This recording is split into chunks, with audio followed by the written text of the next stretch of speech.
Imagine for a moment a digital safe.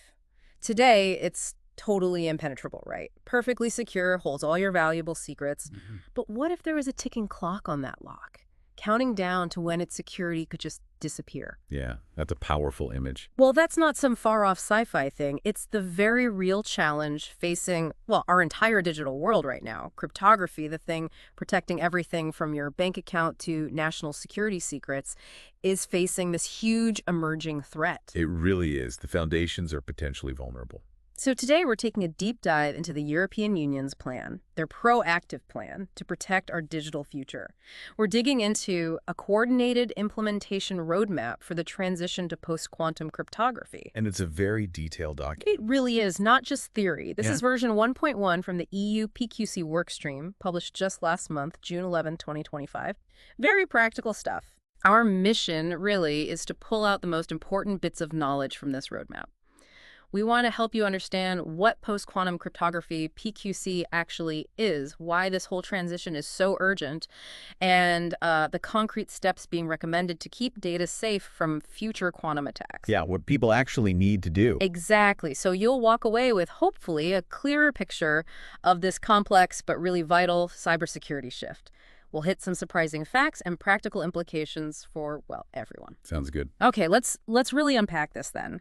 At its core, what is the fundamental problem this roadmap is trying to solve? It still feels a bit sci-fi, but this document makes it feel very, very real. It does. And the reality is pretty stark. The core issue is that many cryptographic algorithms we rely on right now, the ones protecting confidentiality, authenticity online, they're quantum vulnerable, Meaning? meaning a powerful enough quantum computer could basically break them, to shatter the encryption. And what's maybe a bit unsettling is this isn't even a new revelation. The threat became known way back in 1994. Peter Shor published quantum algorithms that could undermine these very systems. 1994. So we've known for decades. We've known the theory for decades, yeah. Building the machine is the hard part. Right. And that's where it gets really interesting and maybe a little chilling. The timeline. When could this actually happen? Is this, happening now, or is this still a distant future problem? Well, it's definitely knocking on the door. There's no public evidence yet that a cryptographically relevant quantum computer, one strong enough to break current systems, actually exists. Okay. But the warnings from intelligence agencies, they're urgent, and they have been for a while. The US NSA issued a warning back in 2015. European agencies followed right after. So governments are taking this very seriously. Extremely. An updated DSI study from 2024, that's the German cybersecurity agency, they assess that such a quantum computer is likely feasible in a maximum of 16 years. So by 2040 or maybe even earlier. 16 years. That's And- not long in infrastructure terms. Not at all. Mm. And crucially, that period could shrink to just 10 years if some current ideas, heuristics, and error correction in hardware, if they're verified. 10 years. Wow. Yeah. So we're talking about a decade or two, not centuries away. It's within our planning horizons. Definitely within our planning horizons. So what are the concrete risks? What happens if this transition doesn't, get managed effectively? Well, the roadmap highlights two main threat scenarios, and they're both pretty serious. First is the one that keeps security folks up at night. The store now, decrypt later attack. Right. I've heard about this. Adversaries, maybe state actors, are potentially vacuuming up encrypted data today, right now. Stuff they can't break yet. But they're banking on being able to break it later. Exactly. They store it, knowing they can decrypt it once the quantum computers are powerful enough. This is a huge threat for anything needing long-term confidentiality, secrets, health data, trade secrets, intellectual property. Anything valuable that needs to stay secret for more than, say, 10 or 15 years? Precisely. And the second risk is about the long transition periods. Think about complex systems like public key infrastructures, PKIs. The things that issue security certificates for websites. Yeah, the trust backbone of the internet, basically. Or think about devices with really long life cycles, industrial control systems, satellites, medical devices. Migrating those to new crypto is a massive, slow job. Takes years, sometimes decades. It can. And if that transition to quantum-safe crypto isn't finished in time, even if those systems aren't directly attacked today, their confidentiality and authenticity could be compromised down the line as the underlying crypto becomes breakable. So the big takeaway here is urgency and Mhm. preparation. It's not a wait and see Yeah, situation. absolutely not. It's a prepare now situation. Okay, so that preparation, it leads us to the solution. Mhm. If current crypto is vulnerable, what replaces it? What is post-quantum cryptography, PQC? How does it protect us? Right. So PQC refers to a new family of asymmetric cryptographic algorithms. These aren't just small updates. They've been specifically developed, designed from the ground up, really, to be secure against both traditional computers and future quantum computers. So they rely on different mathematical problems. Exactly. Problems that we believe even quantum computers will struggle to solve efficiently.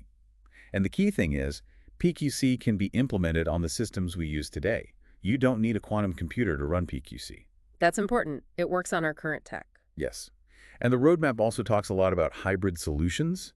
This is quite a clever approach for the transition period. Hybrid, how does that work? You basically combine a new PQC algorithm with a traditional quantum vulnerable one for the same job, like signing something or encrypting something. Okay, why do that? It ensures your security is at least as good as the stronger of the two algorithms. Hmm.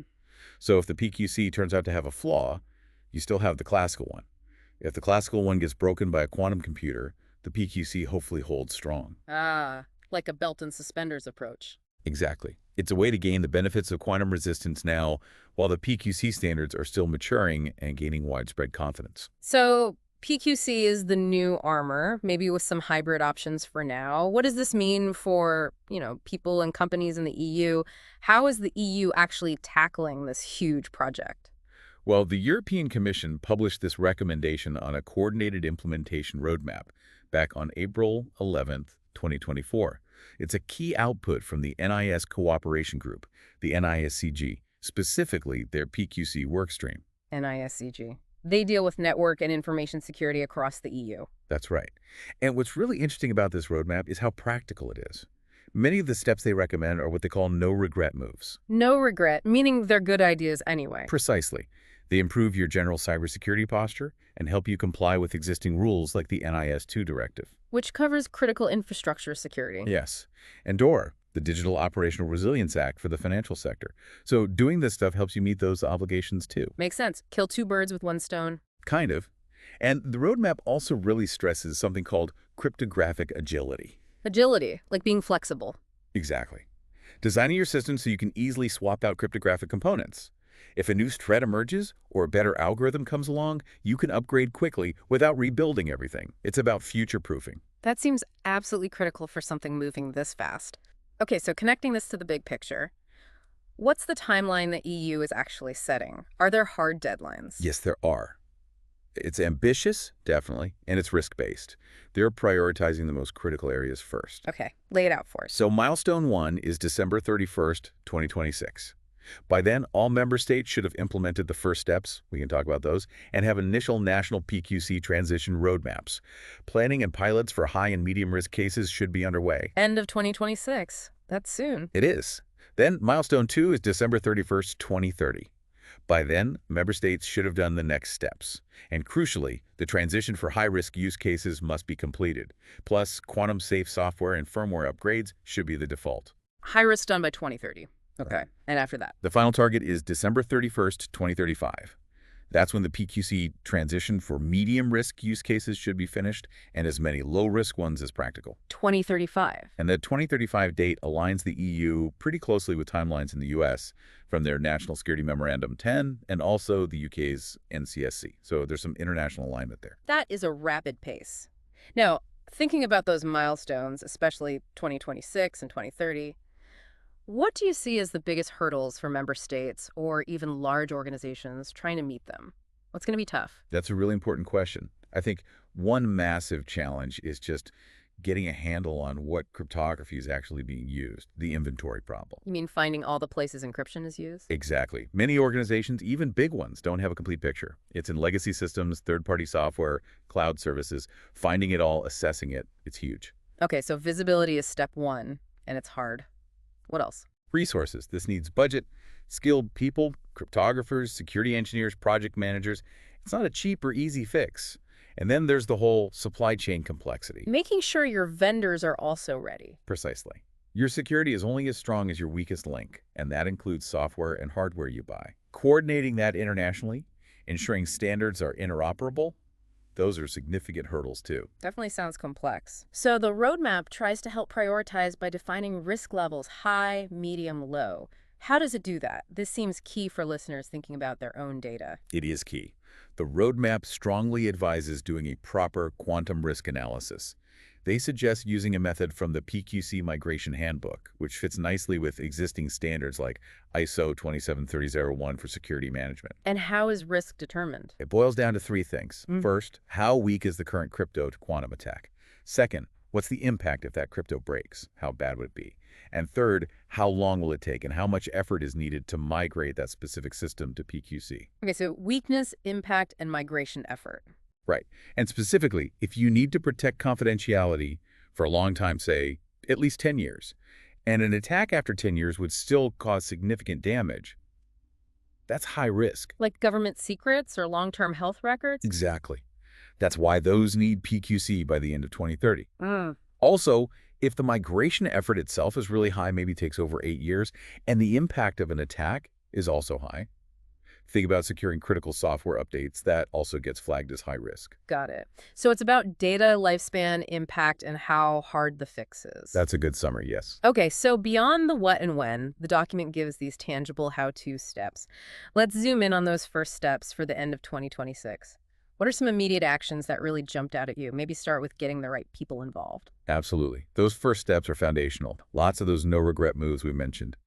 Identifying and involving stakeholders is number one. You need CTOs, CISOs, CIOs from government critical sectors, plus folks from science and research. Bringing everyone to the table. Yes. France, for example, did surveys to see how ready providers, users, consultants were. But just as vital is getting serious about cryptographic asset management. The inventory thing again. Right. You absolutely need to create and maintain current cryptographic inventories. It's like a detailed list of ingredients for all your digital security. Knowing what you have is crucial for managing vulnerabilities, incidents. And the roadmap suggests standard formats. Yeah, using things like CBM, cryptographic bill of materials, is recommended. It helps make these inventories consistent and usable. Like a software bill of materials, but for crypto.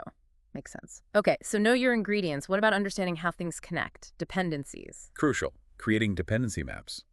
Understanding your internal links and your third-party dependencies, your supply chain for applications and platforms.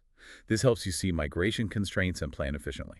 And then the risk analysis itself. Yes, perform that quantum risk analysis we talked about. Integrate the quantum threat into top-level risk management. Get it discussed at the board level. It's not just a tech issue anymore. It's a business continuity issue, a strategic issue. Absolutely. And talk to your suppliers. Start those dialogues now about their PQC plans, their commitment to crypto agility. Get the whole ecosystem moving. Exactly. And communicate. Create national awareness programs. Inform everyone from board members down to developers about the threat, the urgency. Tailor the message. Right. Different roles need different info. And finally, share knowledge. Don't do this in isolation. Get involved with the NISCG workstream. Share experiences.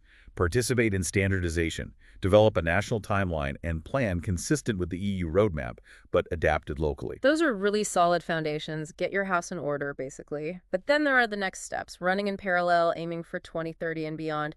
What are some of those more advanced actions? These build on that foundation. Really big one is actively supporting cryptographic agility and ensuring a quantum-safe upgrade path. Meaning new products need to be designed differently. Yes. Anything new with a lifespan beyond 2030 should be designed so it can be upgraded to PQC later. And this is huge. From December 2027, the EU's Cyber Resilience Act, the CRA. New law for digital product security. Right. It will require software and firmware updates themselves to be signed using quantum-safe signatures for integrity and authenticity. Wow, so the update mechanism itself needs to be quantum safe. Yes. So even if the product isn't fully PQC yet, you can trust the update process later on. It prevents attackers from using a quantum computer to fake updates and compromise devices down the line. That's smart. Ensures a secure path forward. What else in those next steps? Well, resources again. Allocate the necessary budget and people. This is a major undertaking. Adapting certification schemes as another existing cybersecurity certifications need to factor in quantum threats. So CE markings or other certifications might need PQC eventually. Potentially, yes, or specific schemes will. Also, evolving the rules, updating national laws, sector-specific regulations, cryptographic recommendations, and importantly, building PQC requirements into future government procurement. Use purchasing power to drive change. Leverage the government wallet. You got it. And engaging the ecosystem. Talk to the private sector about their roadmaps, boost PQC training, use national and EU funding programs to support migration. And international collaboration. Essential. Support international PQC standardization like the work NIST is doing in the US and IETF, ETSI in Europe. Get involved in research, share findings across the EU, and implement pilot projects, contribute to testing centers. Testing seems vital for something this new. Absolutely. Promote cooperation on testing interoperability, building national expertise using the upcoming EU testing facilities. This helps refine threat models and see how PQC works in the real world, like in ETSI plug tests or IETF hackathons where they try to break PQC implementations. So beyond just publishing the roadmap, what's the EU itself actually doing to help member states make this massive shift? It sounds like too much for countries to handle alone. It definitely is. The EU is taking a very active, supportive role. The Commission and ENISA, the EU Cybersecurity Agency, are working closely with member states, with industry, with academics. Facilitating collaboration. Yes, and providing concrete support. They're designing measures under big funding programs like Digital Europe and Horizon Europe to help finance PQC projects and research. So there's money available. There is, and planned to be. They're also involved in international political discussions, trying to ensure global alignment on PQC standards. And they act as a bridge between this high-level roadmap and the more technical recommendations on specific PQC algorithms that bodies like NIST are standardizing. Connecting the policy to the tech. Exactly. And crucially, they're fostering peer sharing, helping member states share best practices, tools, methods, lessons learned, building a community of practice around this transition. That community aspect seems really important for tackling shared challenges.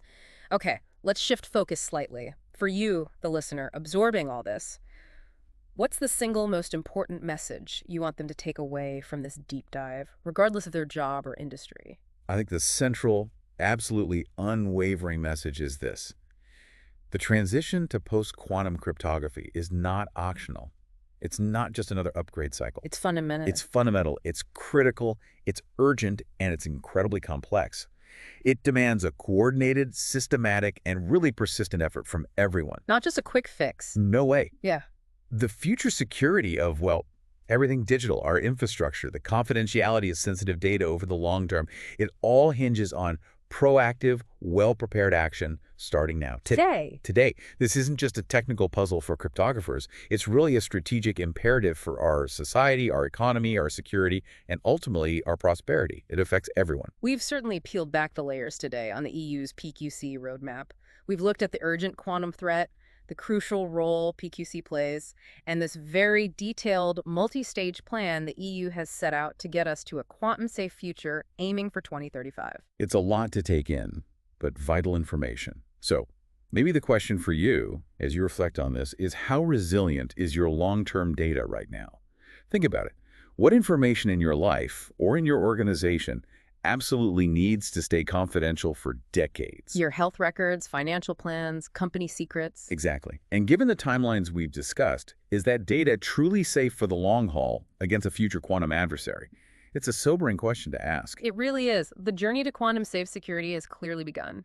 Understanding this roadmap, even at a high level, feels like a vital first step for anyone trying to navigate our increasingly complex digital world. Absolutely. Keep exploring, keep asking questions, be part of this conversation. It's that important. Well said. That's all for this deep dive. We hope you're leaving with a clearer, perhaps more urgent picture of the quantum cryptography horizon and what it really means for our collective digital future.